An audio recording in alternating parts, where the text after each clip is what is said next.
de Frente. Olá, senhoras e senhores, eleitores e eleitoras. Eu sou Ricardo Ventura e esse é o Linha de Frente. Aqui nós debatemos política, comportamento e o que mais se eleger nas redes sociais. Eu já vou começar perguntando pro Negão. Negão, você curte esporte? Com certeza. Qual é o esporte que você... Skate. Skate, é meu amor. Esporte individual. Você curte esporte em grupo? Não. Futebol, vôlei? Skate, de preferência com a pista vazia. Já chego cedo porque eu não quero ninguém. Enjoado. Então eu quero saber o seguinte, agora no segundo turno, você acredita que esse embate é entre Lula e Bolsonaro ou existem mais personagens aí que vão circundar aí a eleição? Eu acredito que esse embate é Lula versus Bolsonaro, mas lógico que vai ter a galera que vai querer se pendurar no Lula, assim como vai ter a galera que vai querer se pendurar no Bolsonaro. O que eu acho interessante saber é quem vai se pendurar em quem e quem vai se manter caso um ou outro ganhe. A gente viu o Bolsonaro, acho que é o melhor exemplo disso, né? Quando ele foi eleito, teve gente que pulou do barco em março. Tipo, o cara não esperou nem o meio do ano para pular do barco. Tem alguns que a gente olha hoje assim e fica meio... Será que você vai se manter e tal? Mas eu acho que, assim, o barco do Lula é sempre o pior, né? A gente está gravando aqui numa quarta-feira e hoje saiu a notícia que o governador, que é candidato, que ele está apoiando em Alagoas, já está tendo uns problemas na justiça também lá, né? Já é estranho. É só você ver quem está andando nesse barco junto com você. Se você pegar o lado do Bolsonaro, com certeza você vai achar a gente mais honesta, ou que pelo menos parece um pouco mais honesta. Ô Duda, como é que você vê esse momento? Eu ainda, andando pelas ruas e conversando e tudo mais, eu vejo um pessoal ainda com uma vibe de torcida, parece torcida de futebol ou até de cantor, né? Ai, vamos ver quem bate o primeiro 1 milhão de views, vamos ver com quem vai estar na frente e tudo. Você acha que ficou para trás o que realmente representa cada um desses personagens? Porque parece que as pessoas estão dizendo assim, faz o L, faz a minha aí, entendeu? É 22, é 13. E aí, parece que as pessoas esqueceram de sintetizar o que cada um representa de fato. Acontece de vez em quando, a gente vê que tem muita gente que tá no apoio, principalmente a galera à esquerda, eles estão no apoio ali, a galera do Faz o L, eles estão no apoio porque eles querem tirar o Bolsonaro, eles não estão no apoio porque eles querem eleger o Lula, né? Não necessariamente. Se para tirar o Bolsonaro é necessário eleger o maior bandido político do país, então que assim seja. E isso faz com que tudo realmente pareça só uma discussão sobre esportes. Realmente fica parecendo corintiano brigando com palmeirense. E é por isso que eu acho que a gente acaba vendo tantas coisas horríveis acontecendo, como gente saindo, brigando, briga física mesmo, e acabando causando acidentes graves, causando até morte em alguns casos, vindo de ambos os lados, porque eu acho que as pessoas ficam tão empolvorosas, com tanto medo do que pode acontecer se um ou outro for eleito, que elas realmente acabam, às vezes, apelando para uma certa selvageria, sabe?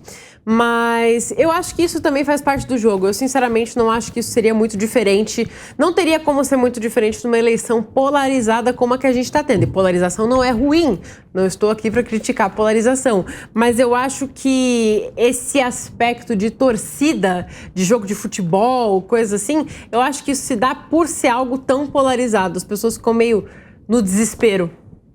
Leonardo, vamos botar uma pimenta nesse negócio aqui. Bora. Seguinte, o Zé Disseu, seu amigo Zé Disseu, hein? Olha. Seu amigo, porque tem alguns Amiguíssimo. pessoas não sabem, mas está rolando, viralizando um trecho de 30 segundos onde Leonardo faz a segurança de Zé Disseu. Ele é o capanga do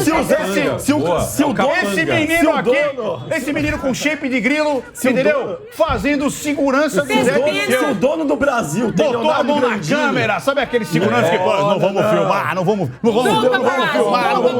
Se Leonardo Grandini é o segurança do homem, segundo os bolsonaristas, que é dono do Brasil e dita as regras do jogo, então ele tá perdido, né? Se eu faço a segurança dele, ele tá perdido. Mas, vamos lá. Zé Disseu diz que Lula não será o presidente da campanha, mas sim aquele que poderá estourar o teto de gasto e não ser o candidato de centro que estão esperando. Isso é uma ameaça ou uma promessa? Não, primeiro, essa fala do ex-ministro Zé Dirceu vem no sentido em que o teto de gastos foi uma manobra, tentar reverter um quadro da Previdência Social, que gasta mais de 40% do nosso orçamento público, e tentar fazer um jeitinho para tentar conter esses gastos. E o presidente Lula... Foi bem isso. O presidente Lula... Só um minuto. E o presidente Lula, em diversos momentos, já disse que iria rever o teto de gastos. Porém, algumas semanas para cá, com o apoio do ex-presidente do Banco Central, Henrique Meirelles, ministro da Fazenda no governo do presidente Michel Temer, idealizadores do Plano Real, Pércio Arida, Armínio Fraga, Pedro Malan, esses apoios, o presidente da Natura, né, esses apoios de diversos setores e economistas extremamente renomados do país, a candidatura... Já disse que não apita nada. A candidatura, o Boulos, ele não é o chefe de campanha do Lula, o Boulos não pode falar pelo Lula. Ele disse que ele não apita nada, essa galera. O Boulos não pode falar pelo Lula. O Boulos não pode falar pelo Lula, por mais que eu tenha profunda estima pelo Boulos, ele não tem esse aval. Agora, é evidente que esses apoios acabaram dando um novo ar às diretrizes econômicas do presidente Lula, e o presidente Lula, ele deve conversar com a sua nova equipe econômica, uma vez assumindo a presidência da República, para tratar não só do teto de gastos, que é oriundo da PEC 55, mas também da reforma trabalhista, de meandros dos servidores públicos. Todas essas questões só podem ser revistas a partir de técnicos e de diversos pareceres de técnicos do Ministério da Fazenda a respeito disso. Então, eu não acredito que nenhuma medida drástica ou conteúdo revolucionário será tomada. Mas o plano de governo dele está escrito revogação.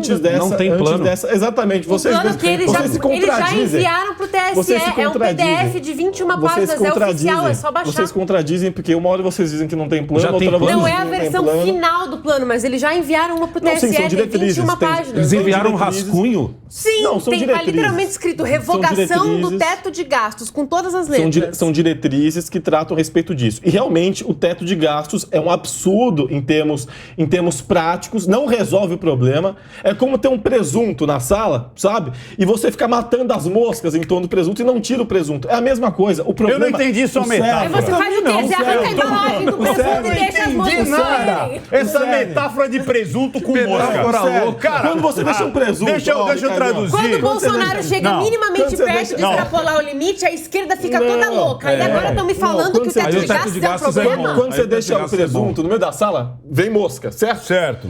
Agora, para você resolver o problema das moscas, você não tem que matar as moscas, porque vai vir mais, cada vez mais, enquanto estiver o presunto ali. Você tem que retirar o presunto. Ou criar uma lei que não tenha moscas para ficar comendo presunto. Porque só que é o teto de gastos, meu amigo. Não, porque sem teto de gastos, o governo vai gastar mais do que arrecada. Isso gera... foi criado por causa dos gastos do próprio PT. Exatamente. É para isso que ele foi criado. Aí uma análise, gente. O teto de gastos da PEC 55, ele prevê o congelamento de investimentos essenciais da área de saúde e educação. Então, esse é o porém. Não só isso, em todos. O sério da questão... O teto de gastos é pra tudo. Cara, numa casa... Mas também inclui numa casa... É óbvio que vale pra tudo. Então vamos lá. Não adianta pegar saúde e educação pra deixar todo mundo emocionado. A dona Maria...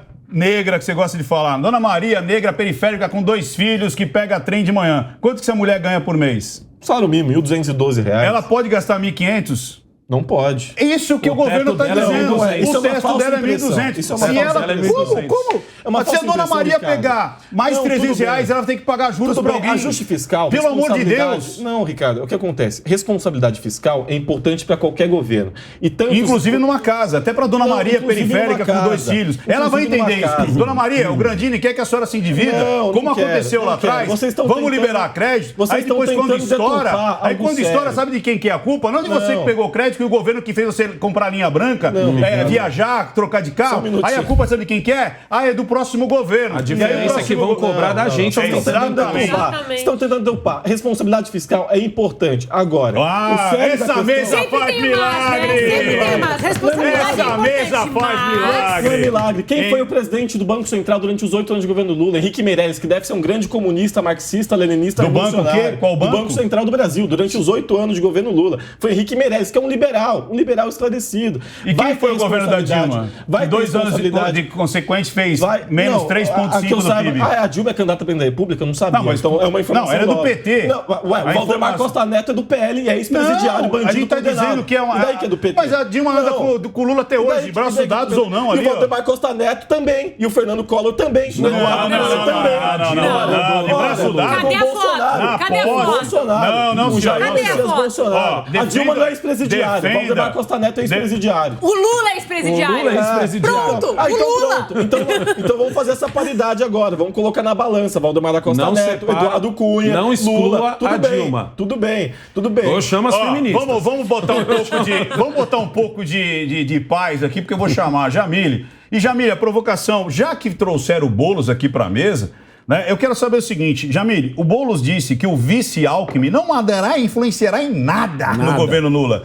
Ele falou isso lá na Roda Viva. Na Roda Viva, na frente da Vera Magalhães. Presta atenção na pergunta, Jamile. E que ele só foi uma representação da democracia. Não, nós trouxemos ele só para representar a democracia. Não, só para derrotar o bolsonarismo. Ele não vai mandar em nada. O que você acha disso? É tipo, os caras perderam o controle mesmo da vergonha? Tipo assim, não tenho medo, mas não tenho vergonha, mas tenho medo. Como é que é isso aí? Como é que você vê essa história de escancarar, dizendo que tudo foi uma troca de favores para se parecer democrático para o Lula chegar lá? Bem, na minha visão, o que eles querem passar para as pessoas que estão aí, os eleitores e os eleitores dos demais candidatos do primeiro turno, é dizer assim, quem vai mandar é o Lula. O Alckmin somente é um instrumento para adquirir mais votos, ou seja, foi uma jogada de marketing. Mas antes de entrar nesse ponto mais aprofundado, eu queria falar uma palavra aqui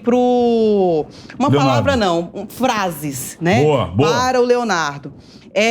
Eu respeito a opinião do Leonardo, só que o que eu vejo nas palavras dele é um efeito manada. Um momento ele diz que o teto de gasto não é uma solução, e em um outro momento ele entra em contradição e afirma que sim, isso daí é importante, né? O meu colega, o apresentador aqui deste programa, ele deixou bem claro o exemplo daquela pessoa que recebe em torno de R$ 1.200, né? Então, olha só, a responsabilidade financeira. A responsabilidade financeira não é só para a pessoa física, mas também para a pessoa jurídica. Não só para a pessoa jurídica como empresa, mas também as autarquias, fundações e assim o Estado, a União, Prefeitura, município. Todo mundo precisa pegar o valor que recebe, ou seja, o crédito, e dizer assim, quanto eu posso gastar por mês? E aí eu te pergunto, Leonardo, se o teto de gasto, na sua primeira palavra, não é a solução, então qual é a solução para controlar a questão financeira? Eu respondo perfeitamente.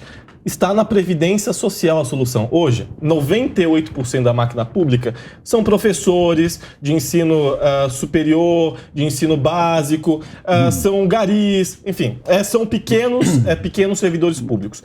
2% da máquina pública são os altos salários do funcionalismo público. São nesses 2% que nós temos que mirar. E mirando nesses 2%, a gente vai ter dinheiro para fazer muita coisa e não precisar mexer na educação, não precisar mexer na saúde. E outra coisa, e é o segundo ponto. Mas você está falando uma coisa, você sinceramente acredita que o PT vai fazer isso? Primeiro, não vai mexer em salários. Como você faz para aumentar o teto de gasto? Aumenta a arrecadação, porque o teto de gasto ele é baseado na arrecadação do ano anterior. Simples assim, cara. Você não precisa tirar de ninguém. Você não precisa tirar o dinheiro de ninguém. O que vocês não estão entendendo é que congelar por décadas os gastos em saúde e educação sem nenhuma perspectiva é um absurdo. Cara, a gente deveria, porque não é só saúde e educação, mas saúde e educação são áreas essenciais. Você apela para a emoção, toda a área é essencial, infraestrutura é essencial, são áreas inerentes. Segurança é essencial. São áreas inerentes. diferentes. Também vai Vocês tirar da apelam pra segurança. essas duas Também vai áreas da porque é segurança. emotivo, Então, é só emocional. só dois pontos. E é a minha avaliação, tá, gente? Só a minha avaliação é de onde a gente deveria poder buscar essa solução, que são nesses 2% do teto do funcionalismo público. E outro ponto, que aí a gente resolve tudo, né? Que no Brasil é um absurdo. No Brasil a gente vive uma ditadura dos bancos, que são os juros para bancos. Isso é um absurdo. Eu gostaria de pegar Então a gente uma revendo réplica essas duas questões, a gente consegue ter dinheiro para tudo e mais um pouco. Podem ficar tranquilos. Você está falando da sua opinião ou da opinião do seu candidato? Não, estou falando da opinião dos principais economistas do país. Tá, então vamos lá para a opinião dos principais economistas do país. Que, inclusive, estão na campanha do candidato do meu colega que está aqui ao meu lado, à direita. Não declarei voto. Né? Que é à o direita, Lula. que é o Lula. Não declarei Ele voto. deixou bem claro que assim que ganhar, ele vai aumentar ministérios. A palavra aqui do meu caro colega, Leonardo. ele deixou bem claro que, na opinião dos Dele. grandes economistas que a esquerda defende, teria que diminuir o salário dos funcionários públicos. dos grandes funcionários. Aí, novamente, Isso aí. entrou em contradição. Como que o candidato Claro, se você presidente, criou um o novo candidato à ministério. presidência dele, deixou bem claro que vai Quanto aumentar mais ministério, mais cargo Então alto. agora eu não entendi foi nada. Senhores, ele deve criar 5 novas pastas. Que vai aumentar É os muita gastos coisa, públicos. é Mas vai muita poder E vai coisa. tirar da educação e da saúde.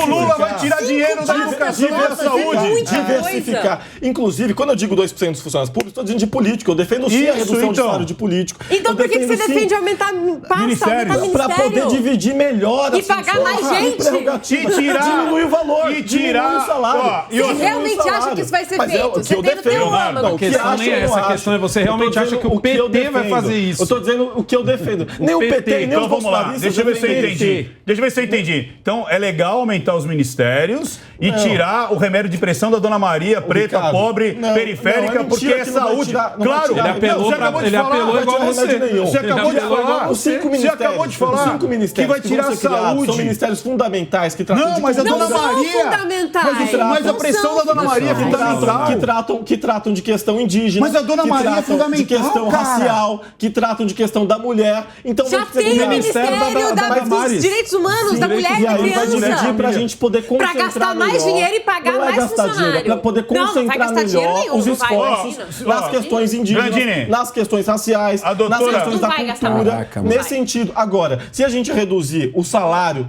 da classe política, dos desembargadores, da elite do funcionalismo público, Dos ministros. do judiciário, eu defendo que seja reduzido o salário. Eu defendo que seja reduzido o salário. E acredito que está nesse sentido a solução. E mais uma vez, banco pagar o que Em deve. Em nenhum momento ele fala sobre diminuir a ferramenta estatal. Ele só está falando dos salários. Ele não Banco tá falando pagar do as centenas de Estado. bilhões de reais que devem ao Estado brasileiro há mais Mas de olha que interessante. Do jeito que o Leonardo fala, dá a impressão que quando você cria um ministério, é a mesma coisa que criar uma mesa aqui para apresentar esse programa. Entendeu? Chama a Duda, chama a Jamile, chama o Leonardo, chama o Ventura, pronto, tem um São ministério aqui. centenas de Não pessoas. é assim, mano. Tem um monte de pessoas e essas pessoas. É um monte de cargos. É gasto com viagem, é toda gasto uma com auxílio, é estrutura, gasto com muito moradia. caro. É muito caro. É que nem ele falou, não, precisa de um ministério assim, assim, assim. Tudo que ele citou já existe hoje no Ministério da Família, que era até o que a Damares estava. Literalmente tudo. Na família. Agora, olha só que legal. Em qualquer campanha política, sempre vai ter o cara que é contra os gastos, que ele diz que o Estado tem que ser menor, isso e aquilo, mas o próprio Lula já está falando de peito aberto que vai criar outros ministérios. Ele trouxe o Alckmin para perto dele, entendeu? Até, na minha opinião, uma tentativa de salvar o Alckmin, que sempre andou lado a lado com ele, porque, vamos ser sinceros, o Alckmin é bem irrelevante. Não é à toa que Guilherme Boulos esteve há pouco tempo no Roda Viva e ele foi muito honesto. Dá pra ver na cara... Foi um momento de honestidade do Guilherme Boulos, bem assim como não se via há muito tempo. Aonde ele fala, literalmente, ele fala, gente, o Alckmin tá aqui, mas a gente não vai seguir as diretrizes dele e tal. E depois ele fala do Henrique Meirelles, a mesma coisa. O comentarista ainda pergunta 2 vezes, porque o Guilherme Boulos foi eleito deputado federal e muito bem votado. Então, tipo assim, ele foi honesto em falar para sua base o que todo mundo sabe. O Alckmin só tá ali do lado do Lula só para parecer que ele é democrático. Os discursos do Lula dizem outra coisa. Fora o que para mim é a pior parte. O Lula não está mentindo. Você já parou para pensar nisso, meu amigo aí de casa? Ele tá dizendo pra você o que vai fazer. A gente está na campanha e normalmente o que o político faz? Ele promete tudo para você. Ele doura a pílula. Ele doura a pílula, ele fala que vai fazer acontecer e o Lula tá falando de peito aberto para todo mundo ouvir. Não só regular a mídia, mas assim, gente, eu vou fazer o que eu fiz no meu último governo. Com um pouco mais. Ele podia chegar agora e meter um meia-culpa, sabe? Meter um loucão de meia-culpa, falar assim, não, eu vou chegar e vou fazer diferente. Erros cometidos não serão mais cometidos. Muito pelo contrário. Ele tem a arrogância de quem não errou. Ele tem a arrogância de quem não foi preso. Ele tem a arrogância de quem não comandou o maior esquema de corrupção desse país. Ele tem a arrogância de como se ninguém do PT tivesse sido preso. Ele tem a empáfia de parecer que o governo do PT foi há 40 anos atrás e o Temer passou os últimos 20 anos, os últimos 40 destruindo, e agora ele chega como um salvador. Na régua do tempo, o governo do PT foi ontem. Foi agora o governo do PT, porque o governo do Temer conta como governo do PT, porque ele era vice da Dilma ali, ó, lado a lado ali os dois. Então, o maior absurdo não é só o fato do Lula ser candidato, o que já é muito absurdo. É muito difícil explicar isso para quem não mora no Brasil. Por que um camarada que até outro dia estava preso, agora ele é candidato? Entendeu? O difícil é explicar por que ele é candidato e por que ele está dizendo que vai fazer as mesmas coisas que ele fez antes. E eu queria explicar, Negão, sabe para quem? Para aquela pessoa que, como a gente disse, né? Quando o seu orçamento doméstico não bate, ou seja, como a gente disse aqui, a pessoa ganha R$1.200 ou que a família ganha R$3.000, quando o dinheiro não dá até o final do mês, o que acontece? Você não tem uma máquina para imprimir dinheiro.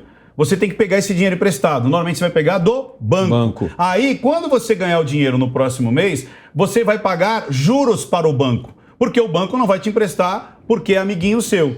Se o governo faltar dinheiro, sabe o que ele vai ter que fazer? Ele aumenta imposto. Ele vai ou aumentar impostos ou vai pegar dinheiro do banco. Então, esse banco que é tão famigerado são os que mais estão aliados para que lado? Do Lula. Por quê? Porque se estourar os gastos, vai pegar dinheiro deles, vai pegar dinheiro deles, vai emitir Tesouro Nacional e aí você vai ter que pagar juros. Por isso que eles estão tão felizes. Porque se o Lula entra, ele estoura o teto de gastos, precisa... Porque uma coisa que é muito importante você de casa, que às vezes não saiba, governo não faz dinheiro, ele toma dinheiro seu em formas de impostos ou reduz gastos. Só tem duas maneiras quando você está em casa. Como é que sobra dinheiro? Ou você faz hora extra ou você diminui os seus gastos.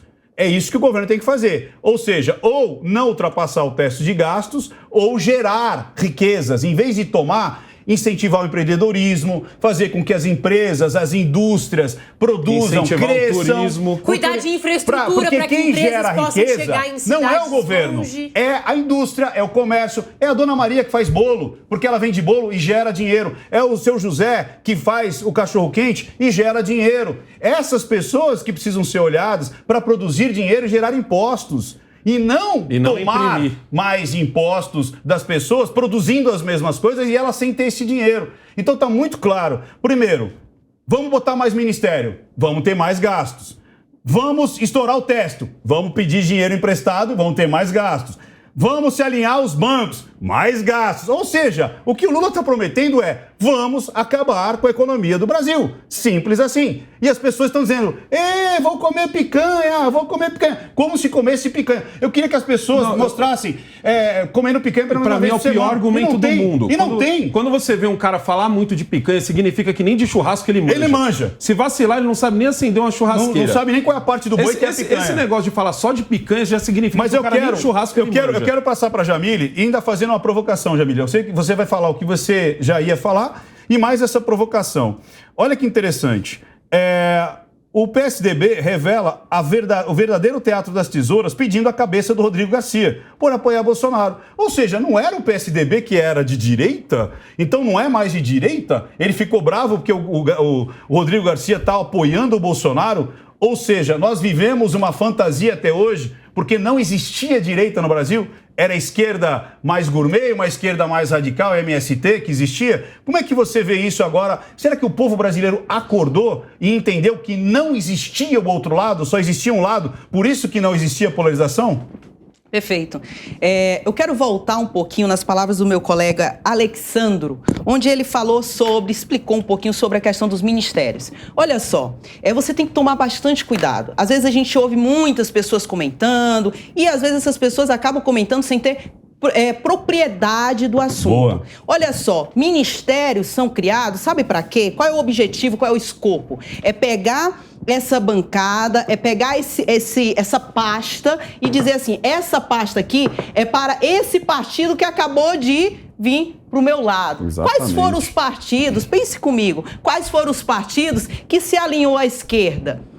Mais de uma dezena, né? Várias. Então vamos lá, vamos criar quantos ministérios? Vamos criar 3, 4? Então beleza, dentro desse ministério, 3 partidos vão cuidar, mais 2 vão cuidar desse daqui. É assim que é a política no Brasil, infelizmente, tá? Eles utilizam desses ministérios para poder vender, para poder repassar para os partidos e assim conseguir apoio político, tá? Não é outra forma. E outra coisa, o meu colega Alexandro deixou bem claro sobre a questão dos processos do Lula. Olha só, os processos do Lula houve anulação. Ele não foi absolvido. Calma lá, Jamile. Mas ele não fala várias vezes dizendo que a justiça o absolveu? Não, ele está mentindo. Ou ele está fazendo de propósito para enganar você, ou está fazendo isso porque não tem conhecimento jurídico, tá? Então, olha só, o que teve foi anulação. Foi dizer assim, a pessoa que estava julgando os processos do Lula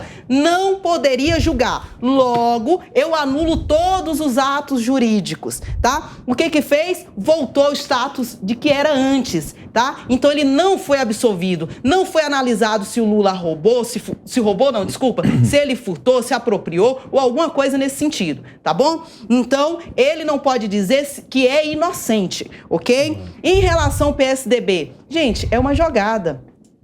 Quais foram as propostas que eles receberam? Uma hora é de um lado, outra hora muda? Como assim? Tá? E detalhe, partido é desse jeito. Partido vai mudar de acordo com o que receber.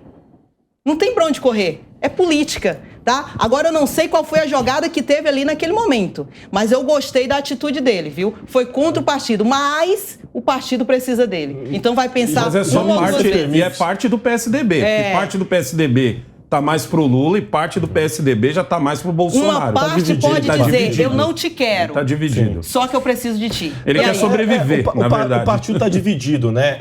Eu vou só tratar rapidamente dessa questão do PSDB e depois vou responder uma questão que a Jamile trouxe aqui. Mas em relação ao PSDB, o Rodrigo Garcia, governador do estado de São Paulo, vice de João Dória, né, rival de Jair Bolsonaro, declarou apoio ao Bolsonaro. Em contrapartida, José Serra, Luísio Nunes, o Goldman, antes de falecer, uma série de figuras históricas do partido, Floriano Pêssaro, Fernando Guimarães, o próprio Geraldo Alckmin, apoiaram a candidatura do presidente Lula. Isso quer dizer que o PSDB deixou de ser direita? Não. Isso quer dizer Deixou de ser? Deixou de ser direita? Alguma vez ele foi de direita? Nunca foi. Só para finalizar. Deixou de ser direita? Não. Acontece que Jair Bolsonaro não se trata de direita e esquerda. Não se trata de direita e esquerda. Se trata de barbárie e civilização. Jair Bolsonaro está fora. Barbárie é o Lula, realmente faz sentido. Está fora do campo democrático. Então, isso que eu chamo... Isso é que eu falo... Ele não fora fez do nada democrático.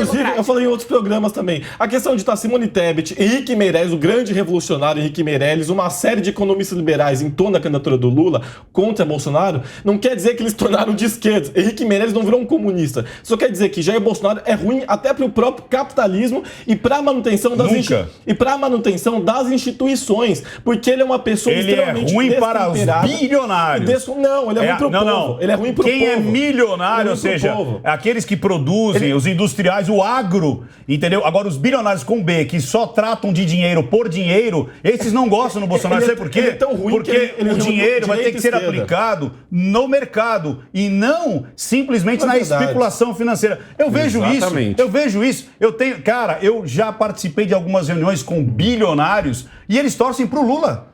Descaradamente, sabe por quê? Porque assim... Os coisas são outros. Não, sabe por quê? Porque o cara fala assim, gente, o grupinho vai ser desfeito. O BNDES dava dinheiro para quem? Para os grandes elementos. Em vez de ser para o menor, era para os grandes. Lei Rouanet, para os grandes elementos. Sem ser para o pequeno. Era sempre para os grandes e não para os pequenos. É uma falácia. E outra, o Jair Messias, o presidente Jair Messias Bolsonaro, antidemocrático. Foi ele que criou o crime de opinião? Foi ele que criou o flagrante. Calma, peraí. Vamos lá. Uma de cada vez. Porque isso é legislador. Foi ele que criou isso é legislador, o crime de foi ele que prendeu alguém por opinião? Não, porque ele não é juiz. Foi ele que abriu... Você tá entendendo? Ricardo, ele não fez nenhum ato antidemocrático. Ele se opõe a tudo isso, Leonardo. Zero ato democrático. Agora... Quantos jornalistas ele processou?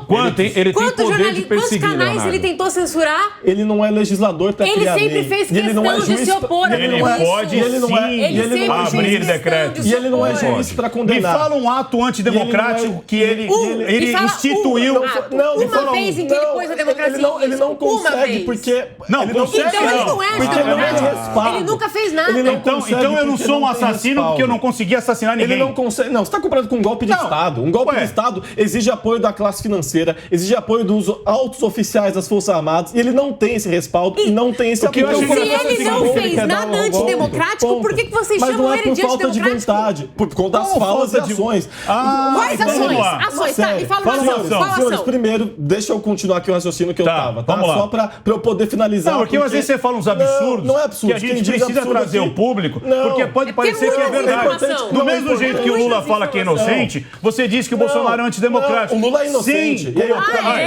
Não, vamos lá, porque prende esse homem numa jaula e joga a chave fora. É importante eu dizer, porque vocês produzem muitas fake news aqui. Não, você está produzindo aqui. E eu preciso sempre cumprir esse papel de desmenti-las. Como, por exemplo, agora. Ele é um príncipe num cavalo branco. Agora, por exemplo, a questão da inocência. Que hoje mesmo, o Cacai, por exemplo... Celso de Mello disse que ele não é inocente. O Cacai é aquele que entra de shorts. O Cacai é o maior advogado criminalista do Brasil. Ele entra de shorts e chinelo. Só pra você ter consciência. Não, pra você ter consciência. O Cacai é o maior advogado criminalista do Brasil. Pedro Serrano, Valfrido Vaz. E o Celso de Mello? Só pra vocês terem noção, são os maiores advogados. Celso de Mello. Quem é que disse são que os eles são os maiores advogados? E o Celso de Mello? Processual penal do Brasil. E o Celso de Mello, que é ministro? Lula, o artigo 5º, deixa eu, por favor, produzir aqui. Quem falar do Celso de Mello? Aqui vocês ficam... A tática de vocês é interromper enquanto eu tô trazendo dados. Você mente pra caramba. Não, vocês mentem. O artigo 5º... Mas eu gostaria de ouvir o meu colega. Se vocês permitem. O artigo 5º da Constituição Federal, ele diz que ninguém pode ser considerado realmente culpado sem a sentença criminal transitada em julgado. Foi 3 vezes, Ponto. 3 instâncias. Não foi transitado em julgado. Como não foi? Lula não foi transitado em julgado. Como não foi? O próprio Pavinato, que é de direita, e um grande advogado também, aqui, que faz a mediação, já falou isso. Ele foi até preso. Não, o Lula, mas não foi transitado em julgado. O Supremo ele foi preso Federal, sem ser condenado em julgado? Sim, o Supremo Tribunal Federal. E o Supremo deixou ele ficar 2 anos preso? Ele passou por 3 instâncias. Foi um erro do Todo mundo é esperto. Entendi. O Supremo Tribunal Federal, ele tomou uma decisão de reverter a questão... Ou seja, estava todo mundo errado, só o Lula que estava certo. Da segunda instância. Não, mas eu queria saber sobre a questão da inocência trouxe dele. a questão da segunda, também, vamos lá. Trouxe a questão da segunda instância, que é inconstitucional, porque a nossa Constituição diz que ninguém pode ser preso após condenação em segunda instância. Que ele foi em 3. Que precisa... 3 não é o trânsito em julgado, Ricardo. Depois, para outra conversa, a gente explica isso. Mas depois de ter o trânsito em julgado, que uma pessoa pode ser presa. Também existe um instrumento da prisão preventiva, mas só presa de fato depois do trânsito em julgado. Não tendo sido condenado em trânsito julgado, o estado natural do Lula e de qualquer pessoa, Michel Temer eu já defendi em mesa aqui do Linha de Frente, até os filhos do Bolsonaro defendi arquivamento contra os filhos do Bolsonaro, porque eu sou legalista, não é porque é o Lula, mas é porque ele de fato é inocência. O seu estado natural, não estando Como é que uma pessoa... Todo mundo tá certo, menos o Celso de Mello. Menos o Celso de Mello. Menos o Celso de Mello. Celso de Mello tá errado. Ele pode divergir, mas a maior parte não, dos divergir ministros... não. Ele está certo ou errado? Vamos lá. Não, na sua opinião, o ministro do STF... Tem outros que acreditam no que eu tô falando. No ministro do STF, tudo bem. que estava... Até os ministros que deram apoio pro Lula não tiveram a moral de chegar e falar que ele era inocente. Não, a maior parte do Supremo, a grande maior parte do Supremo, por 9-2, isso é só um entendimento diferente do Sérgio de Mello e do Marco Aurélio, entende de outra forma. Tudo bem, ele pode divergir dessa decisão. Agora, e vamos lá, uma pergunta bem capciosa. Aqueles milhões e bilhões, foram 6 bilhões que foram devolvidos na Lava Jato, aquilo foi devolvido por quê? Porque os caras gostaram do do Moro ou foi fruto de corrupção? Porque era Não, que nem no jogo de bolinha de gude, era corrupção. escapes. Teve corrupção. Mas não foi o Lula que devolveu. O nome Foram dessa pessoas, manobra- outras pessoas condenadas que devolveram dinheiro. No esquema político, partidário, que uma parte ia pro partido, uma parte Que envolvia o PT, ia... envolvia o PL do Bolsonaro, envolvia o PP. Entendi. Vamos falar disso. Então houve a corrupção e era Houve corrupção. político-partidário. Houve de todos os partidos. Essa mesa faz milagre, minha gente! De todos os partidos. Conseguimos tirar. Mas não, Pode eu ser sempre de falei todos. isso. Teve, Mas eu tava sempre lá. disse isso. Houve corrupção. Ô, Ricardo, houve sabe o que era corrupção. aquele É isso que eu queria ouvir. Mas então Mas você eu tá me sempre- dizendo O dinheiro, que tava Ricardo. todo mundo corrupto e o Lula não tava. Ele tava dinheiro quietinho na Não é dele. todo mundo corrupto. Os condenados que já tiveram Não, transado. mas não precisa nem ser E o Lula condenado. não tava fazendo A nada. doutora Jamile Gente, quer uma falar. questão legal. Ele é um pobre coitado. Doutora Jamile, Eu quero voltar, eu sempre volto. né? volta que é legal, é bom. Falaram sobre a questão do pensamento do Lula em relação à segurança, em relação a como é que ele vê essa questão de condenação ou não. Eu queria só lembrar um caso para vocês, que na época do PT, na gestão do Brasil, tínhamos um ativista, considerado ativista político, chamado Cesare Battisti. Vocês se lembram desse caso? Lembro. O que aconteceu? Esse Cesare Battisti... Cesare pra quem não- Battisti é o nome do homem. Isso, muito bem. Cesare Batista, ele matou 4 pessoas em outro país. Na Esse Itália. outro país chegou pro Brasil e disse assim: eu quero o meu preso de volta para poder pagar a pena. A população aqui está revoltada, ele não pode ficar no Brasil. Sabe o que a gestão do PT disse? Não. Eu vou considerar ele como ativista político e vou permanecer com ele aqui. Porque a gestão do PT considera que um criminoso, por exemplo, nas palavras do Lula, que está sendo passada aí várias vezes, é que o cara pode furtar um celular, roubar um celular. Quando a gente fala de roubo, nós estamos falando de agressão, de ameaça, né? E aí, tudo, não, pode permanecer, nada pode acontecer. São palavras do Lula, tá? Isso na questão da segurança. Depois, agora, aprofundando um tema que o meu querido amigo, o meu querido colega, não sei, eu acho que ele não me considera como amigo. Não, aqui nós somos todos amigos. Eu já dei até cerveja pro Leonardo. Já, pô, Olha ele aí. cumpriu. E ele cumpre com a palavra. O E Ricardo vamos é um homem de almoçar, palavra. juntos. Olha só, o que o meu querido colega falou, inclusive ele citou a questão da condenação em segunda instância. E aqui eu queria lembrar para as pessoas que estão nos assistindo, para todos os meus colegas que estão aqui nessa bancada, que antes do Lula houve um milagre na jurisprudência do Brasil, porque antes a pessoa era condenado em primeira instância e era preso. É isso aí. Veio o Lula. Não, calma lá. O Lula, nós vamos ter que mudar a jurisprudência que há anos permanece no Brasil por causa do Lula. Que influência, que agora eu te pergunto, o Lula tem no STF para conseguir mudar um precedente, para conseguir mudar uma jurisprudência que ela tinha um controle em todos os tribunais de todo o Brasil. E aí, com o Lula, para não prender o Lula naquele momento, eles mudaram e disseram assim, não, calma lá, a partir de agora só vai ser preso a pessoa que for condenado, for confirmada essa condenação em segunda instância, por causa do Lula. E aí eu te pergunto, será que o Lula tem alguma influência no STF? Será? Inclusive o Janones, ele disse o seguinte, ó, pode me processar que o meu advogado é o Xandão. Tweet do Janones. E até agora que a gente saiba, o Xandão não se posicionou contra isso. E ele escreveu exatamente isso. Eu tenho foro privilegiado, o meu advogado é o Xandão. O cara teve a capacidade de tuitar e verbalizar isso.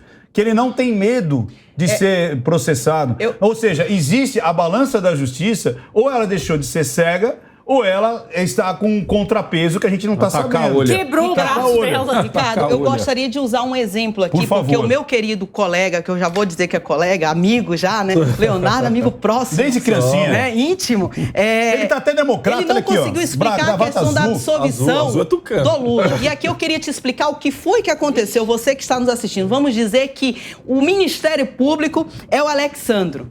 A Defensoria, que no caso não é a Defensoria Pública, são os maiores advogados do Brasil, contratado, vamos lá, não sei se ainda está sendo discutido, se não foi com dinheiro público, tá? Para pagar a defesa do Lula. Então aqui representando a Duda, a defesa do Lula, os grandes advogados do Brasil. E como juiz, nós temos o Ricardo, tá? Só que tem um porém. Gostei o da minha Ricardo, porta. o Ricardo, ele depois...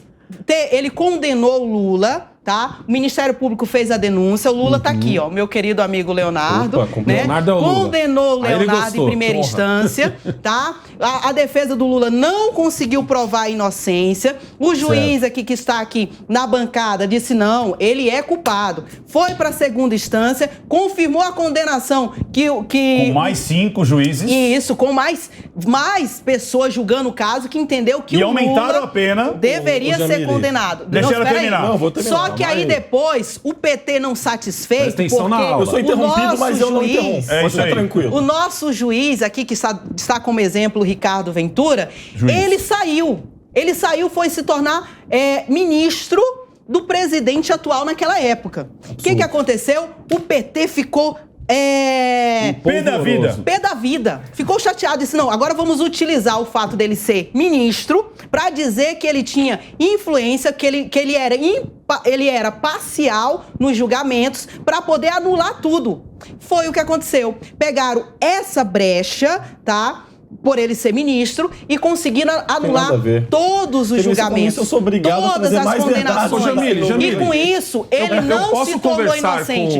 Com isso, ele não se tornou eu posso absolvido. Ele não conversar foi com o absolvido. juiz. Eu que estou fazendo o papel da... Você pode, sem nenhum problema. Assim Jamile. como a defesa pode conversar, Jamile. pode Ah, é? despachar. Porque eles com a alegam advogada. que eu não posso falar. Minha pode. querida, Não, não, pode minha querida normalmente. Jamile, Eles alegam que eu não posso. Mais uma vez, você trouxe a questão do Sérgio Moro, e aí eu vou ser obrigado...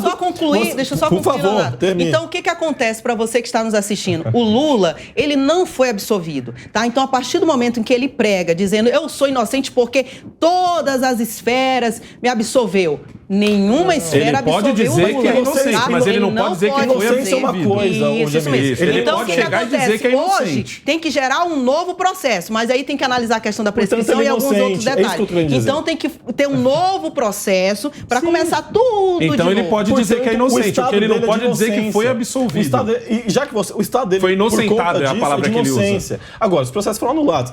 Em relação a Sérgio Moro, que você trouxe a questão do Mas Sérgio não Moro... foi anulado por questão nem da foi inocência dele. inocentado. Não, tá? não, ele O é verbo deixar é, bem claro. eu sou inocente, mas ele é eu não inocente. fui inocentado. Não, E nem pela parcialidade Foi um do inocente Moro. que não foi Não, foi sim. inocentado. Vamos lá. Eu vou Não trazer foi a pela questão... parcialidade do Moro. Não, vamos trazer a questão do Sérgio Moro. Tem duas questões que envolvem Sérgio Moro. Primeira, a competência territorial, porque o processo já começou errado. territorial Na é vara- fantástico Na vara de Curitiba. Não, a questão da competência territorial não é uma mera formalidade. Gente. Uma mera formalidade. A questão da competência territorial é importantíssima no direito brasileiro. E foi ferida nesse Descobriram sentido. depois de 2 anos. Foi um absurdo, um erro do Supremo. Um erro Porra, do Supremo. o Por que a Supremo erra, segunda assim, instância não anulou? Um erro do Supremo. Porque a Coitado, segunda ficou todo instância. mundo por 2 anos Um erro- fazendo tudo também errado e ninguém Agora, foi percebeu. um erro do Supremo.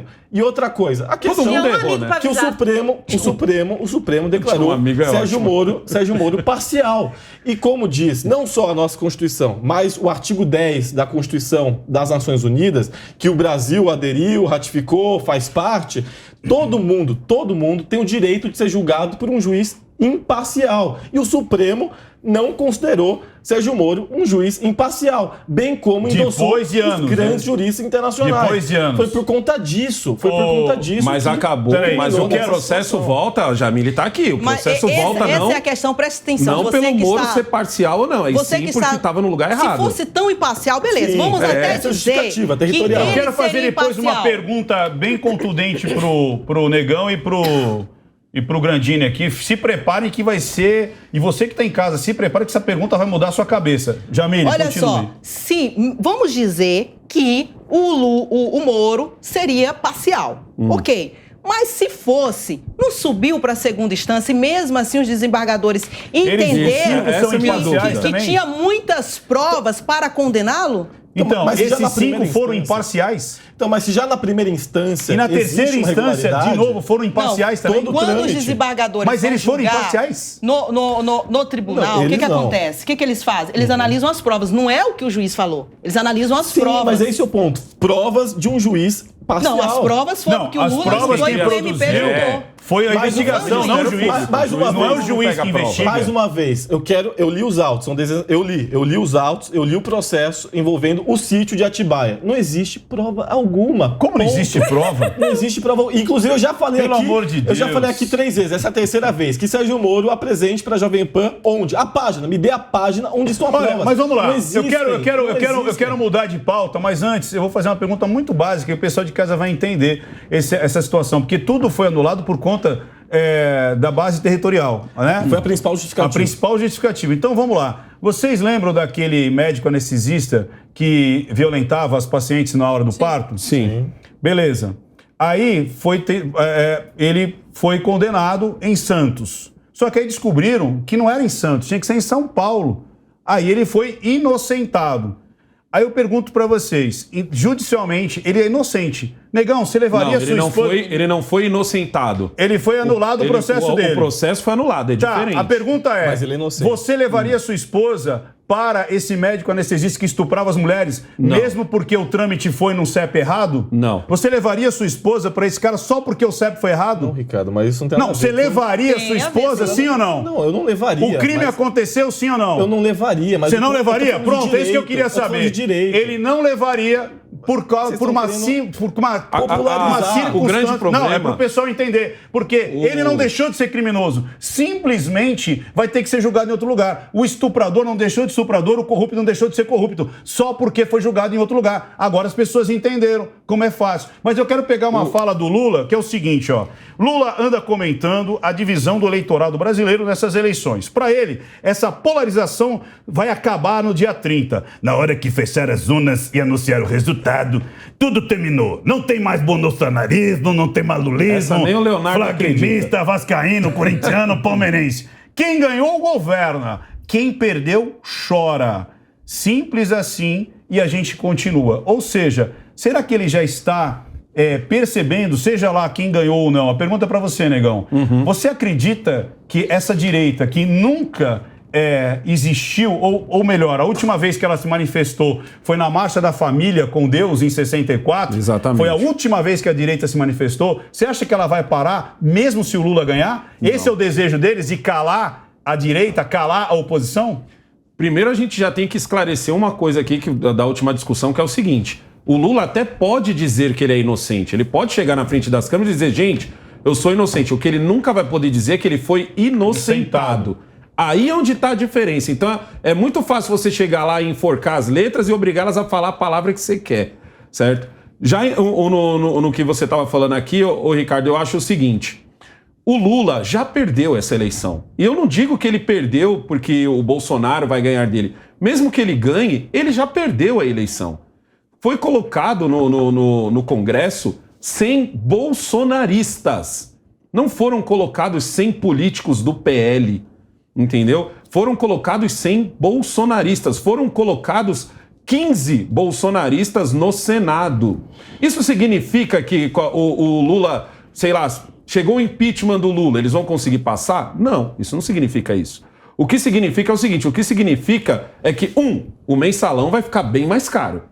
Já rolou uma inflação nesse mensalão. Se quiser fazer mensalão, já vai ter que pôr a culpa no Bolsonaro da inflação em cima do mensalão. Porque assim, agora o Congresso está dividido entre pessoas que provavelmente não vão votar com Lula, e se votar vai ser quando ele quiser fazer alguma coisa muito boa, pessoas que vão votar com Lula, que é o pessoal de esquerda, normal, e pessoas que vão balancear aqui, ó, o seu apoio. Ou seja, o Lula já perdeu. Então qualquer ação dele mais radical, acabou. Qualquer ação que ele tentar mais radical, acabou. No Senado, a mesma coisa. E outra coisa, o Lula não está... Quando o Lula foi eleito, no seu segundo mandato, por exemplo, no primeiro ele ainda foi eleito porque ele convenceu o Brasil inteiro. No segundo mandato dele, ele já teve que disputar com pessoas, com brasileiros que não gostavam dele. Então ele teve os brasileiros que gostavam dele, votaram nele, e brasileiros que não gostavam dele, normal. Depois ele conseguiu eleger a Dilma, no mesmo esquema. Depois da Dilma, o Lula adquire brasileiros que odeiam ele. Aí é que está a grande diferença para o hoje. E ainda mais com essas falas dele, como a gente já falou aqui, como a própria Jamile trouxe aqui, que é a fala do cara que rouba o celular para comprar uma cervejinha. Essa é a fala mais estúpida de toda essa campanha. Por quê? Porque essa fala é o momento em que ele provavelmente esqueceu o que é gente pobre. Na cabeça do Lula existe classe média e gente morrendo de fome. Na cabeça do Lula é isso, gente milionária, gente rica, classe média, e dali tem um salto pro pessoal que dorme na rua. Então ele não consegue entender que hoje em dia o cidadão consegue até comprar um celular melhorzinho, parcelar em tantas vezes, e imagina esse cara ser roubado. Imagina esse cara hoje que não sabe, que ele tem que ficar ligando toda hora pro filho ou pra filha. É porque não é do milionário que eles roubam, é do cara que tá andando na rua. Então, tipo assim, sabe o que eles perceberam agora? Entendeu? Que é muito legal você roubar às 4h30, 5 da manhã. Exato, que é a hora que o pessoal tá indo trabalhar. Que ele tá indo pegar o ônibus, que ele tá indo pegar o metrô, o trem, e não tem policiamento. E aí essa fala atinge diretamente o povo pobre. A pessoa pobre, a periferia. A dona Maria, preta, pobre, da periferia, analfabeta, mas ela tem um celular super ofendida ela quando manda ele fala o Pix, ela manda o Pix criado no governo Bolsonaro para pagar as coisinhas dela e para vender o bolo dela, entendeu? Ela vai perder o celular e vai perder como poder vender o bolo dela no Pix. E quando porque para ela conseguir comprar outro celular, vai saber. E o babaca vai estar rindo, falando, peguei da velhinha ali, ó, da preta pobre periférica com 2 filhos. Quando o Lula assimila a pessoa que tá passando fome ter que roubar, ele tá automaticamente dizendo que todo mundo que tá passando necessidade, que seja de classe média, é bandido. Entendeu? Ele tá fazendo essa relação que eu imagino que deva ser extremamente ofensiva. Pra você que da classe baixa, da classe média baixa, você olhar e ver um cara falando que gente que nem você tem que roubar pra sobreviver. Não! Justamente esse tipo de gente é o mais honesto, é quem mais trabalha, às vezes em mais de um emprego, para sustentar famílias enormes. Então você dizer que as pessoas que estão roubando as outras na rua estão roubando só porque precisam comer, isso é uma afronta pro trabalhador que realmente passa dificuldade financeira. Tá trabalhador, mas tem pessoas que passam... o cara que rouba o celular. É uma afronta. Tem pessoas que passam fome e de fato furtam por conta disso. Não, Leonardo, não faz isso. Pelo amor de Deus, Leonardo. O brasileiro não faz isso, amigão. Isso é errado, Leonardo. Vamos ser sérios. Não é porque o cara passa todo fome. mundo de baixa renda com delinquente.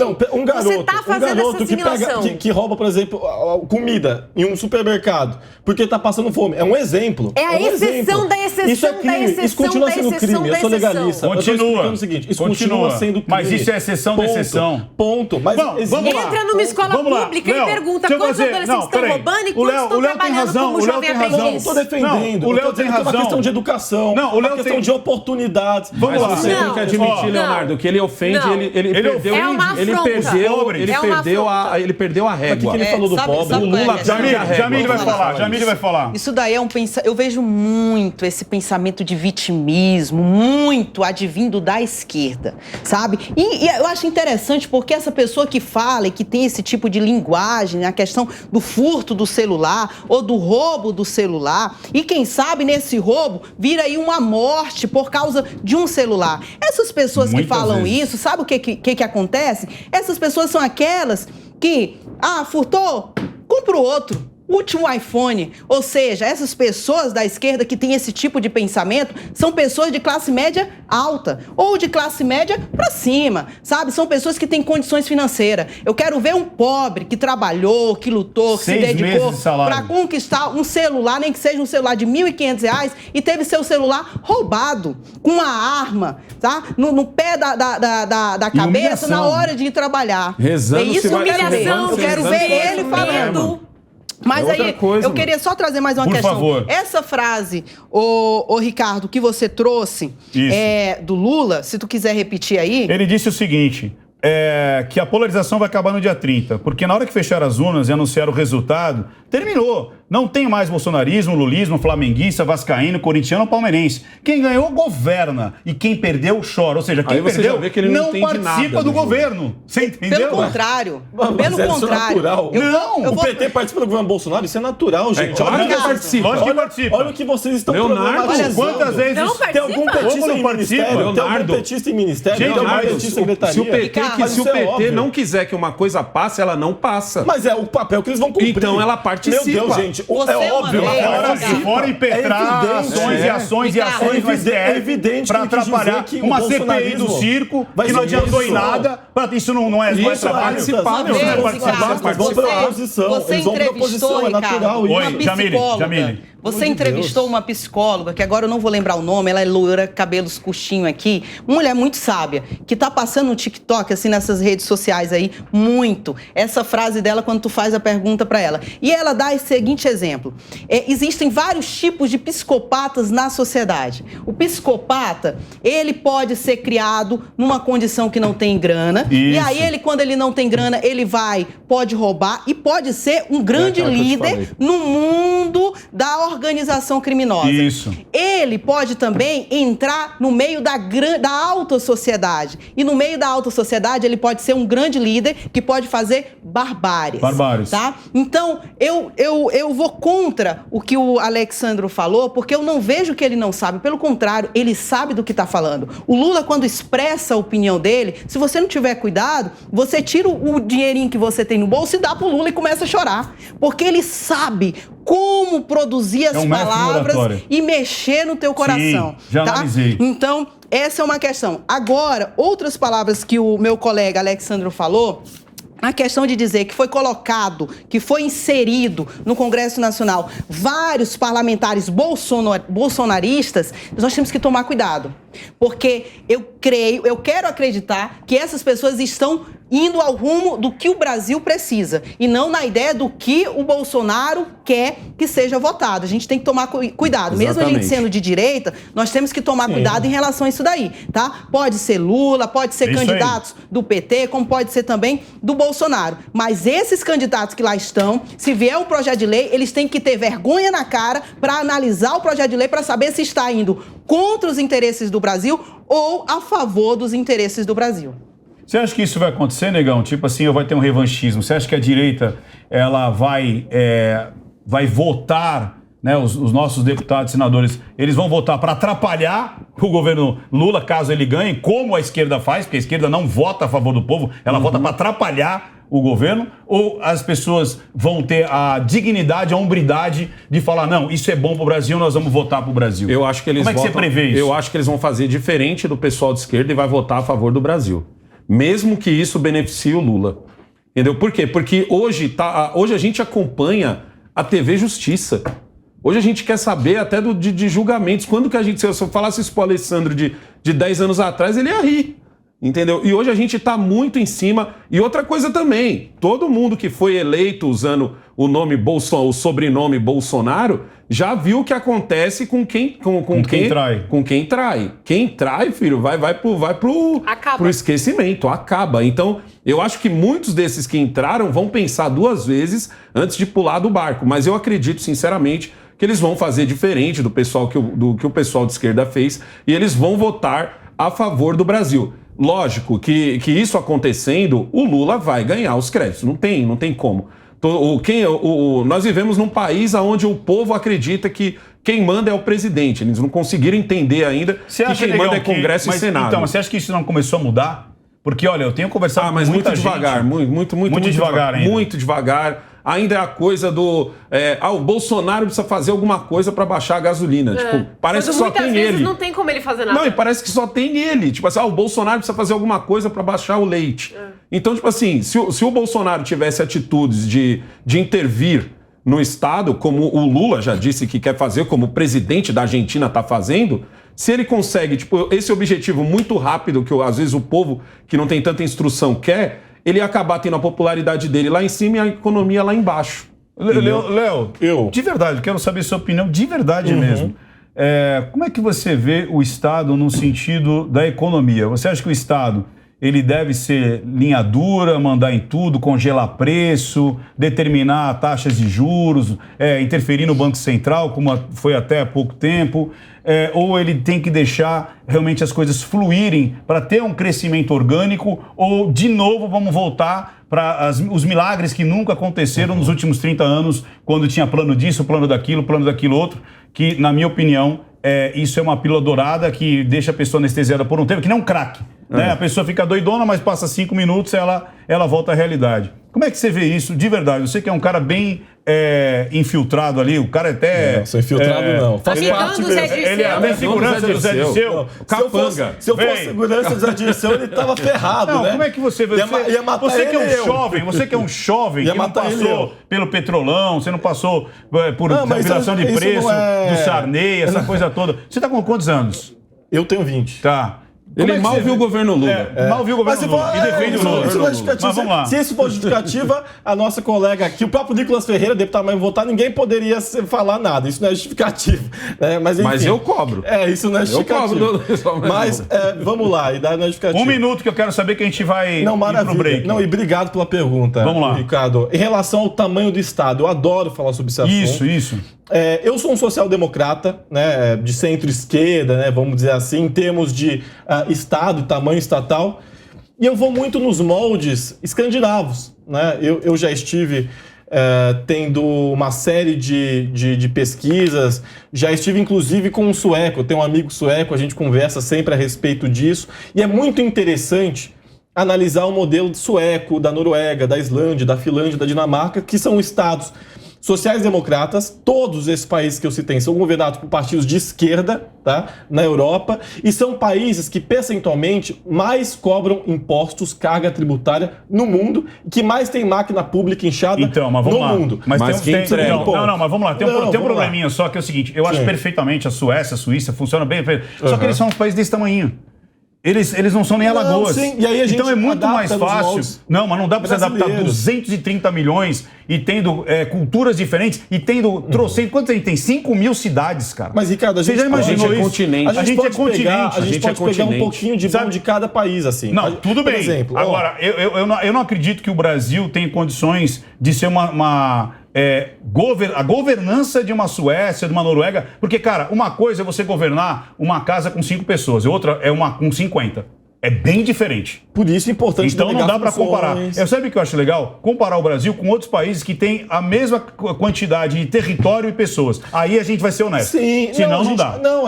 Mas então aí a gente pode entrar na China, a gente pode entrar na Rússia. Isso. A gente pode entrar... Mas compara. Na Índia. Isso. A gente pode Estados entrar Unidos, na Índia. A gente pode entrar na Índia. Mas em termos de modelo... E ver o que funcionou e o que não funcionou. Mas em termos de modelo teórico, aí a prática é outra coisa. Mas aí teórico mas política a gente também se faz. Não só na academia, mas também... Mas a teórica é bonita. A gente precisa ter modelo teórico em mente, até porque também o Mas você respondeu, você acha interessante ter um Estado grande? Não, mas também com a participação da iniciativa privada, porque eu não sou nenhum comunista, nenhum revolucionário, e existem funções que a iniciativa privada tem que assumir, como, por exemplo, a telefonia, que no Brasil foi um gol. A gente falou bastante... que ele admitiu que ele é do PSDB.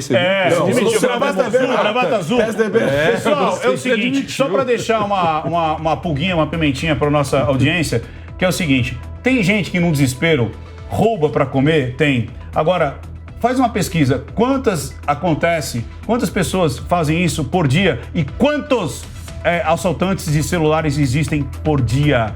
Então, a sacanagem é muito maior. Não dá para justificar centenas, milhares de roubos por causa daquele que é um desesperado. Então, é infringir a culpa naquele coitado desesperado que está morrendo de fome e validar e glamourizar o roubo. Eu queria falar um negócio para você. Entender a linguagem silenciosa traz muito mais benefícios do que apenas descobrir se uma pessoa está mentindo ou não. E muita gente me pergunta, Ricardo, como eu uso isso ao meu favor? Eu comecei a tentar conhecer melhor as pessoas há mais de 30 anos, pois eu trabalhava com o comércio e precisava aumentar as minhas vendas para me sustentar. Eu juntei toda a experiência que eu acumulei no meu curso Engenharia da Persuasão, a linguagem silenciosa das vendas. Você vai aprender em 7 módulos tudo sobre negociação, gatilhos mentais, prospecção e outros temas importantíssimos para se tornar um expert nas vendas. Você verá a transformação que esse curso vai causar nas suas vendas, como já causou na vida de milhares de alunos. Acesse agora mesmo niucursos.com.br, niucursos.com.br, para fazer a sua inscrição. E se você utilizar o cupom NIU25, vai ganhar 25% de desconto. Esse será o primeiro passo para você vencer os seus concorrentes. Existem sinais que os grandes negociadores escondem as 7 chaves, mas eu vou revelar cada um deles. Pare de ser apenas um vendedor, seja o vendedor. Aprenda comigo no curso Engenharia da Persuasão, a linguagem silenciosa das vendas. Acesse niucursos.com.br, niucursos.com.br. Aprenda a vender qualquer coisa para qualquer pessoa.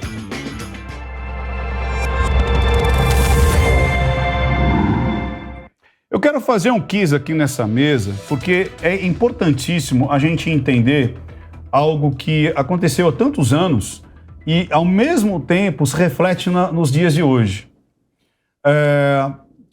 Negão, o que você sabe sobre o caso, não a lei, o caso Maria da Penha? O que você ficou sabendo? O que eu sei era que era uma mulher que virou referência porque ela apanhava muito do marido. Se eu não me engano, ela foi parar até numa cadeira de rodas. Por conta que ela apanhava muito do marido. Ela apanhava muito do marido. Aí o caso dela ficou famoso. O caso dela ficou famoso em evidência. Isso aconteceu em 84. Vocês dois não eram nem nascidos, né? Não. Vocês lembram? Vocês ouviram falar Maria da Penha? Já. O que você ouviu? O que você ouviu? Mesma coisa que o Negão. Mas aí eu já adianto que eu sei porque eu já ouvi você falando sobre esse assunto. E eu sei que não foi bem assim.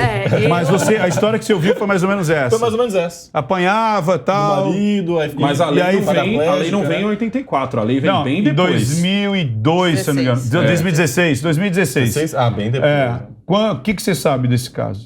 O que eu ouvi falar é que envolve aquela questão de muita mentira, talvez uma pitada de falsa acusação. Eu acho que a Jamile vai saber falar disso melhor do que eu. Não, porque eu pergunto até... Mas a história que eu ouvi a princípio foi essa. Tá. Mas, que nem o Leonardo falou, acabei ouvindo algumas coisas Pois depois. O que eu ouvi, e eu me assustei muito quando eu soube a real história, ou melhor, que existia uma outra versão, e lendo depois, eu também faço a lição de casa, viu? 1.700 páginas do processo, você encontra coisas assim absurdas. Então, por exemplo, aquilo que a gente soube, que era uma senhora que, de tanto apanhar, ela foi para a cadeira de rodas, aí depois começam outras versões. Além disso, o marido tentou eletrocutá-la, e depois, além disso, ele deu um tiro nela, e na Isto É, falaram que ela foi estuprada também pelo marido. Olha a situação. Só quando você vai no processo, não tem nada disso. Foi um assalto, inclusive, qualificado pela perícia na época. Foi comprovado que elementos escalaram o muro lateral, tiraram telhas, arrombaram o carro, arrombaram a porta, pegaram pertences, colocaram dentro do carro e 2 armas foram utilizadas. Uma arma de calibre longo para dar um tiro na senhora Maria da Penha, e um 38 que foi dado um tiro no Marco Antônio, que era o marido.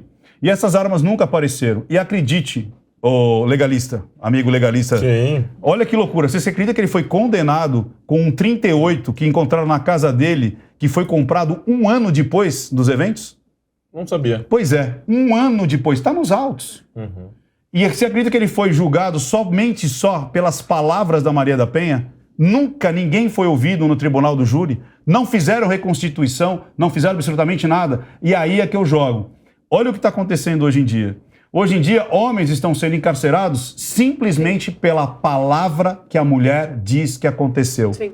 Então, qual é o meu grande medo? A Maria da Penha já salvou muitas vidas. A lei Maria da Penha já salvou muitas vidas. Já salvou a vida de muitas mulheres que sofriam maus tratos, estupros, violência psicológica. Só que ela virou uma moeda não de proteção, mas de ressarcho, de eu ressarchar. Virou uma violência inversa. Virou, eu quero prejuízo. Tanto é que você virou pode... ferramenta de ameaça. Uma ferramenta de ameaça. Você pode ficar até 1 ano para fazer a acusação e mesmo assim você não precisa de provas. Mas aí você não pode pôr a culpa na lei.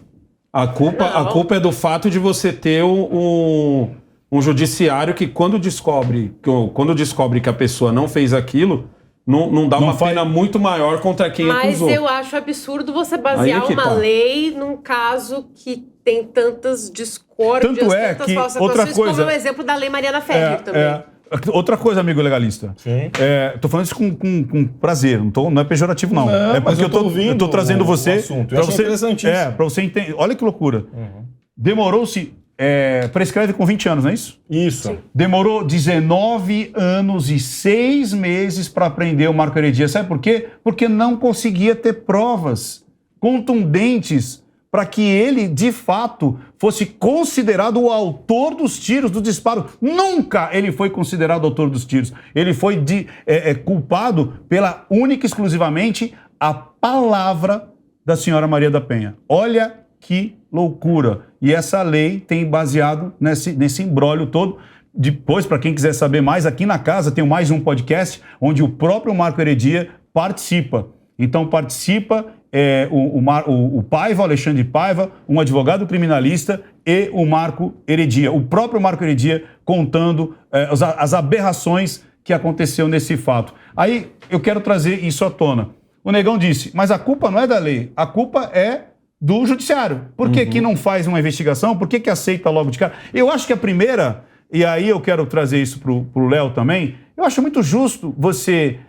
poxa, uma mulher aparece lá na delegacia, ou seja onde for. Olha, tá acontecendo isso, ele tá pegando meu filho, tá batendo em mim. É acolher e entender. Agora, continuar o processo sem nenhum tipo de prova, eu acho muita crueldade para quem não de fato não fez nada. Eu vou falar para você uma das Mas como é que você vê isso? Uma das lembranças mais antigas que eu tenho, eu já até contei no meu canal isso, quando eu tinha mais ou menos 4 ou 5 anos. O cara que deu esperma pra eu vir à vida, porque eu não chamo ele de pai, ele bateu na minha mãe, ele batia na minha mãe e ele botou fogo dentro de casa. É uma das visões mais antigas que eu tenho, assim. Fala, Negão, qual a visão mais antiga que você tem da sua infância? É dessa. E não deu nada pra ele. Não deu nada. Tanto, não deu nada. Porque naquela época não tinha a medida protetiva. Você hoje tem a medida protetiva e mesmo assim um monte de mulher tá morrendo. Sim, porque é só papel, né? Mas o que eu quero dizer é o seguinte, não deu nada pra ele, certo? Minha mãe fez BO, fez tudo. E ele só foi morrer porque ele arrumou uma briga com outro cara. Ou seja, ele conseguiu achar alguém pior do que ele. Graças a Deus, depois veio o homem que hoje eu chamo de pai, que pra mim é o meu pai de verdade, é o pai que Deus mandou pra mim. Mas eu sempre fico meio assim quando a gente fala desse assunto, porque assim, é fácil a gente pegar um caso ou outro de uma mulher que usou da lei pra fazer e tal acontecer. Mas assim, gente, a gente sabe que no final das contas mesmo, quem tem mais capacidade de fazer o mal é o homem, mano. É o homem. Eu entendo essa coisa de falar assim, pô, mas a mulher tem que provar. Por questões físicas, sim, o homem tem mais capacidade. E psicológica também. E não só físicas, viu, Negão? Psicológica também. Porque, ó, a gente vai ter uma surpresa. O que você vê em relação a isso, o Grandinho? Cara, eu assino embaixo do que o Negão disse. É impressionante. E aí várias pessoas, inclusive, já questionaram método, números e tal. Mas se você pega desde 1980 até hoje, o número aumentou muito de feminicídio, né? E aí a doutora... Mas feminicídio é uma coisa interessante também de questionar, porque é o seguinte, e quando você não é um assassinato e ponto final? Então, mas aí também vem no que o Negão disse. O feminicídio está muito ligado às condições da mulher enquanto mulher, né? Porque o homem, ele é naturalmente, como bem disse aqui, ele é mais forte, né? E a mulher, ela é mais frágil fisicamente. Isso posto, é evidente que ela se coloca numa condição de fragilidade, e o homem, a gente sabe muito bem disso, né? Todo mundo sabe disso, até de forma empírica, a gente mais precisa nem forte provar. psicologicamente também. Discordo, Negão. Eu também Essa parte discordo veemente, mas vamos lá. Eu concordo com o Negão, de forma empírica, que a gente sabe que tem muito mais homens agressivos, homens violentos, homens possessivos, depende da violência, extremamente ciumentos e que agem com agressividade do que mulheres. A gente vê isso de forma empírica. Então, isso posto... Então vamos lá, de forma empírica. Eu gostei que você trouxe de forma empírica. Então vamos lá, de forma empírica. Negão, por ciúmes, quantos você viu, em forma empírica, que a gente vê, sim, quantos você viu homens do seu círculo pessoal, de amizade? Quantos homens... Tá perguntando quem é mais ciumento? Não. Quantos homens mataram mulher? Que você conhece? Nenhuma. Agora, quantas mulheres do seu círculo de amizade fez escândalo de riscar carro, fazer treta, brigar, botar o cara fora de casa e botar unhada na cara? Quantos você já viu o cara chegar com unhada na cara? Mas aí, Ricardo... Não, mas responde pra mim. Mais mulher. Mais mulher. Mas você sabe por que eu falo? Então, mas de novo, eu vou te dar um exemplo de casa. Vamos lá, e se eu viesse a confirmação? Muitas vezes... A gente ouve tanto uma informação... Mas isso é bem menor, que a gente... Como menor? Não, me mata. Aí vamos lá. Então vamos lá. Olha que legal. Agora eu quero trazer... eu quero trazer a doutora Jamile, porque a doutora Jamile é especialista nesse tipo de situação. Porque tem muitos números que trazem pra gente que estão camuflados ou distorcidos. Eu tenho certeza que eu vou assinar embaixo. E aí eu quero saber, doutora Jamile, é verdade que o homem mata mais que mulher? É verdade que a violência é mais contra a mulher? É verdade que as medidas protetivas, elas auxiliam muito mais as mulheres do que prejudicam os homens? Você que trabalha com isso, né? A gente aqui é só curioso. A gente é empírico. Você trabalha de fato com esses homens, inclusive. Qual é a realidade hoje dessa violência doméstica? Ok, para a gente falar sobre a realidade, não tem como nós fugirmos desse assunto da história, do que foi que trouxe essa lei chamada Lei Maria da Penha. Olha só, para você que não sabe, né, eu fui a primeira pessoa, não sei se o Ricardo sabe dessa informação, eu fui a primeira pessoa a trazer o outro lado da história da Lei Maria da Penha, tá? Então eu trouxe e comecei a ter várias... Haters. Várias ameaças contra a minha pessoa. Chegou, sim, já ter meu carro riscado, com certeza, de pessoas da base feminista, né? E várias outras coisas. Com certeza. Detalhe, baseado nessas informações, que aqui eu já não vou mais citar, porque o Ricardo foi muito profundo nesse contexto, teve uma pressão da ONU, porque a base feminista, a mídia, e a Maria da Penha também, que não era uma vítimazinha qualquer, era uma pessoa que tinha conhecimento e sabia o caminho que deveria andar. Então, com isso, teve uma pressão da ONU para com o Brasil. E o Brasil queria uma cadeira na ONU, tá? Por que teve essa pressão? Por causa da demora, que o Ricardo também citou, né? Essa demora de 19 anos e pouco para ele ser preso. Tá? Então a ONU veio para o Brasil e disse assim, calma lá, precisa ser feita alguma coisa em relação à celeridade processual. O que aconteceu? Os nossos legisladores, ao invés de pensar e dizer, calma lá, se tem um erro na questão da celeridade processual, vamos corrigir e vamos fazer com que todos os processos que envolvem como supostos agressores homens e também mulheres tenha mais celeridade. Então, eles sejam processados de maneira mais rápida, que seja aplicado o contraditório da ampla defesa. Não, sabe o que eles fizeram? Eles disseram, calma lá, eu vou pegar então, vou criar uma lei e vou favorecer o gênero feminino, somente baseado na Lei Maria da Penha, ou baseado no caso da Maria da Penha. Tá? E para quem não sabe, o primeiro inquérito policial foi para investigar o roubo.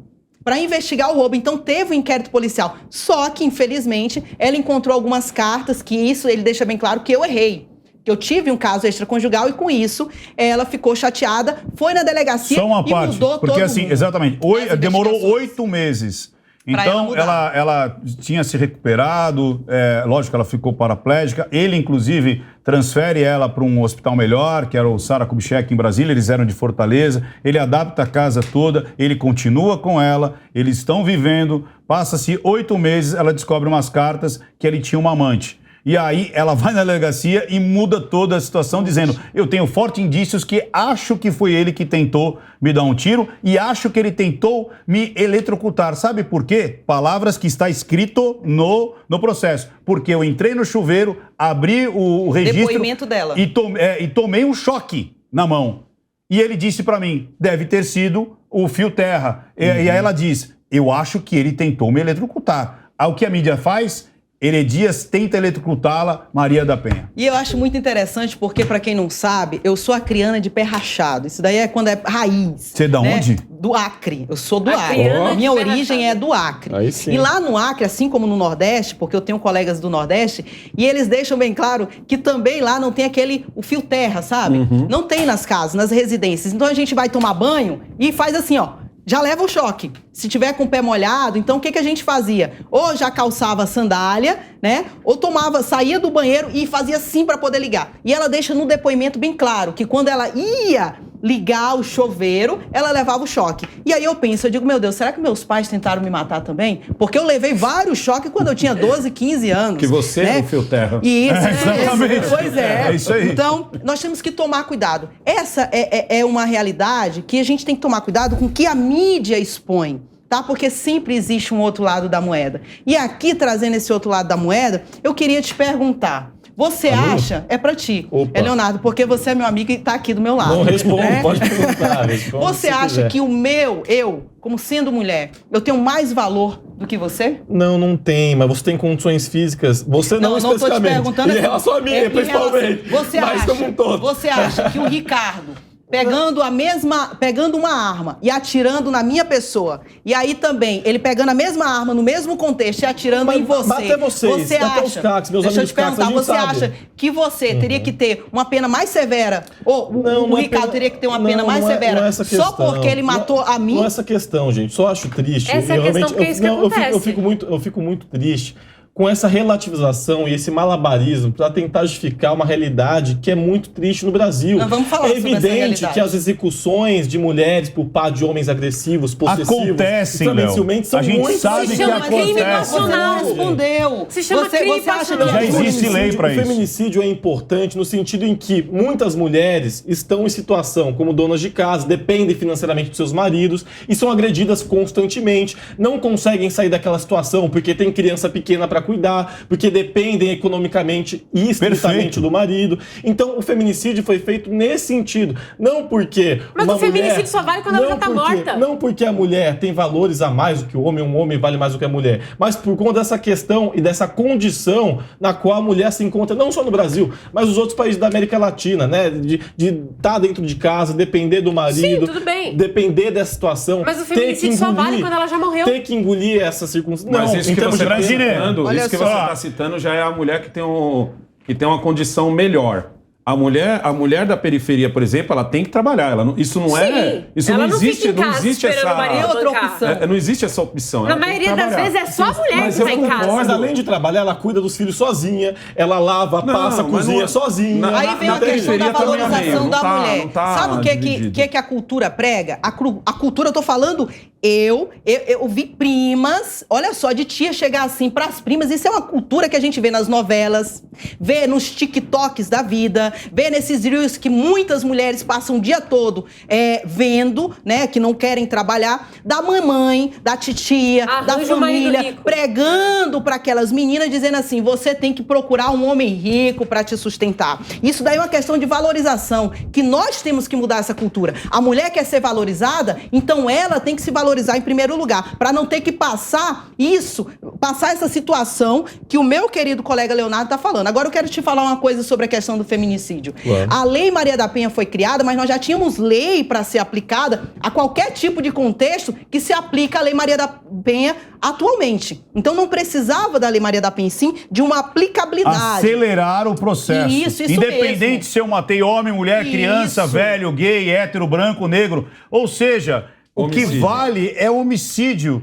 E outra, e vamos proteger, vamos fazer uma medida protetiva, ótimo, a princípio, vamos proteger. Eu acho que realmente você tem que acolher. Como a gente disse, as mulheres são vítimas vulneráveis por causa de grana, por causa de estatura física, potência muscular. Eu iria só na estatura que física. o problema, Nem iria. eu sabe também qual não que entraria na questão de Não dinheiro. existe o outro lado, o contraditório. Sabe por quê? Não sei se você sabe. Tá lá, você pode entrar em Senado. Esse dado que eu vou dar é do Senado. Eu já falei isso várias vezes nessa mesa aqui, eu não sei se você estava aqui. Eu lembro, eu estava aqui no... Então, quem sabe não fala.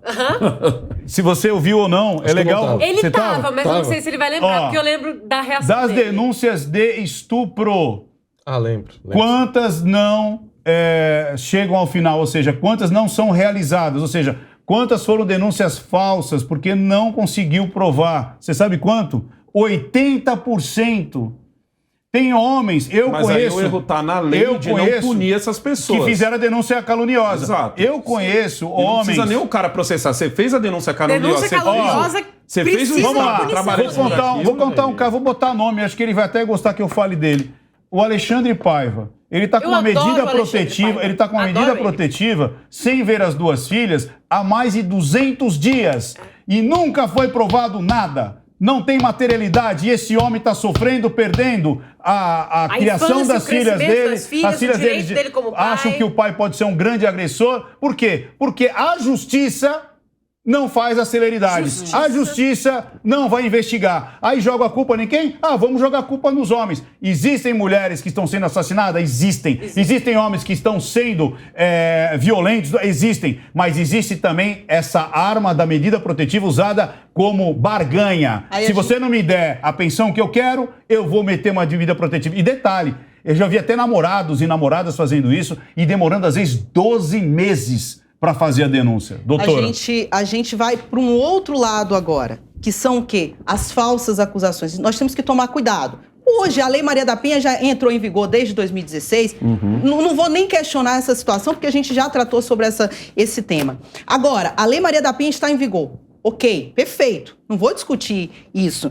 Agora, sabe o que eu vou discutir? As falsas acusações. Isso. Porque muitas mulheres acabaram pegando a Lei Maria da Penha, porque elas sabem que elas chegando na delegacia, sem precisar provar nada, elas conseguem uma medida protetiva. Vamos usar um exemplo aqui. Vamos dizer que eu me caso com o Leonardo, a mulher dele vai me matar ali. Mas vamos lá. Não, eu também mataria.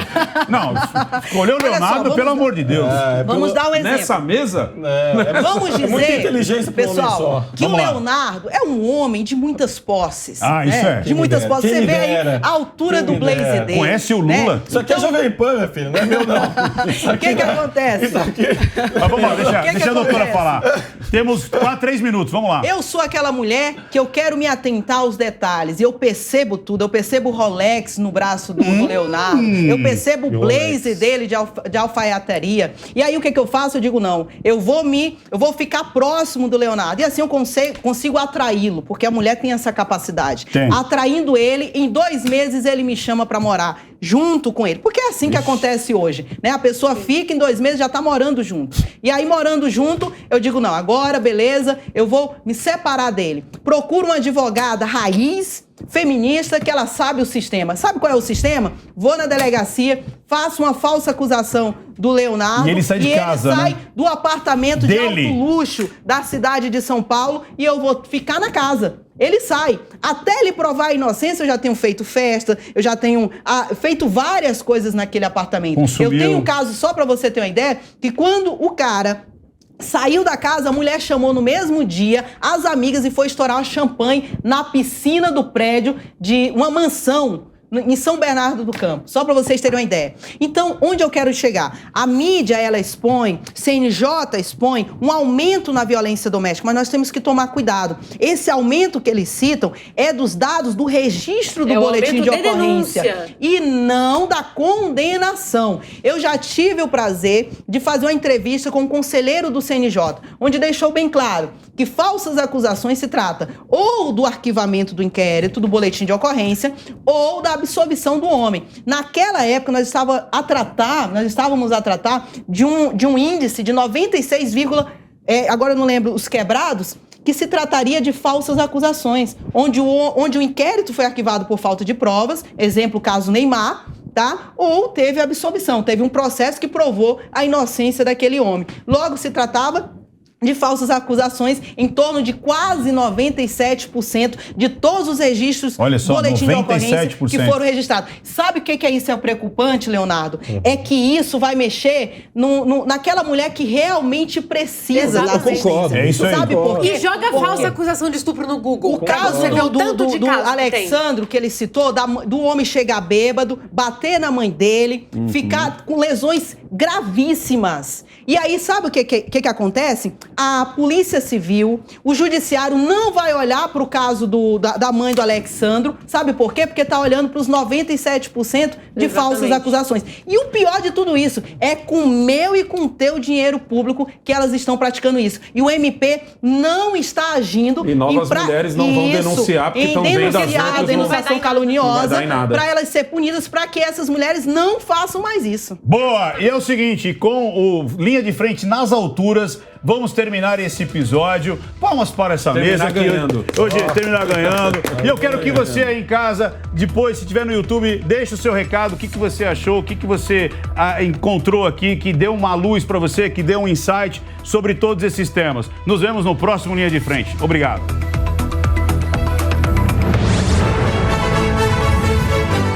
Linha de Frente. A opinião dos nossos comentaristas não reflete necessariamente a opinião do Grupo Jovem Pan de Comunicação. Realização Jovem Pan News.